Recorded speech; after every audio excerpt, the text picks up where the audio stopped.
Assalamualaikum warahmatullahi wabarakatuh. Nama saya Rahmi Islamita Diarti dengan NIM 240201044. Di sini saya ingin menjelaskan tentang Pancasila dalam lintas sejarah, Pancasila sebagai ideologi negara, dan Pancasila sebagai dasar negara, yang ditemani oleh abang saya.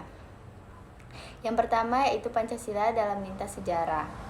Akar nilai-nilai Pancasila sudah ada dalam budaya, adat, dan agama bangsa Indonesia sejak lama. Konsep Pancasila secara resmi diperkenalkan oleh Soekarno pada 1 Juni 1945 dalam sidang BPUPKI.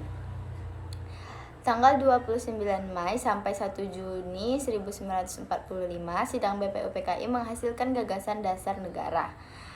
Piagam Jakarta 22 Juni 1945, rumusan awal Pancasila sebagai dasar negara. Perubahan sila pertama dari ketuhanan dengan kewajiban menjalankan syariat Islam bagi pemeluk-pemeluknya menjadi ketuhanan yang Maha Esa untuk menjaga persatuan bangsa. Pancasila disahkan sebagai dasar negara pada 18 Agustus 1945 oleh PPKI.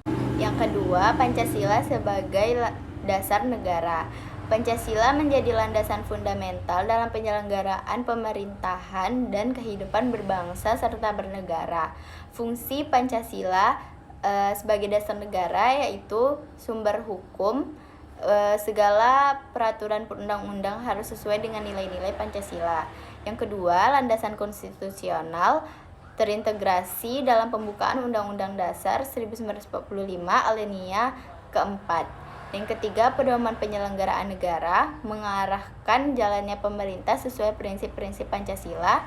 Yang keempat, realisasi dalam kehidupan bernegara. Dan kelima, penyusunan undang-undang, kebijakan nasional hingga sistem pendidikan nasional didasarkan pada nilai-nilai Pancasila. Dan yang ketiga yaitu Pancasila sebagai ideologi negara.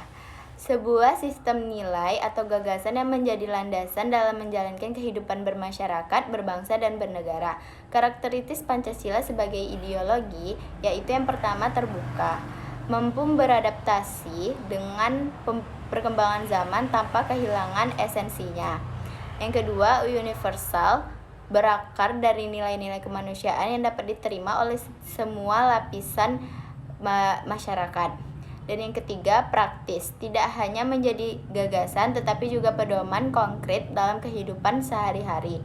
Fungsi Pancasila sebagai ideologi negara yaitu pemersatuan bangsa, mengakomodasikan keragaman suku, agama, dan budaya Indonesia. Dan yang kedua, panduan hidup bersama, mengarahkan hubungan antara pemerintah dan rakyat serta antar sesama warga. Dan yang ketiga, cita-cita bangsa menjadi tujuan utama untuk mewujudkan masyarakat yang adil dan makmur. Poin-poin ini menggambarkan peran Pancasila sebagai tonggak penting dalam sejarah, fondasi hukum negara, dan panduan ideologi bagi bangsa Indonesia. Contoh penerapannya yaitu pembangunan sosial dan ekonomi yang berlandaskan sila keadilan sosial, kebijaksanaan politik yang menjunjung sila kerakyatan serta kehidupan beragama yang mencerminkan sila ketuhanan yang Maha Esa. Mungkin itu saja yang dapat saya sampaikan. Wassalamualaikum warahmatullahi wabarakatuh.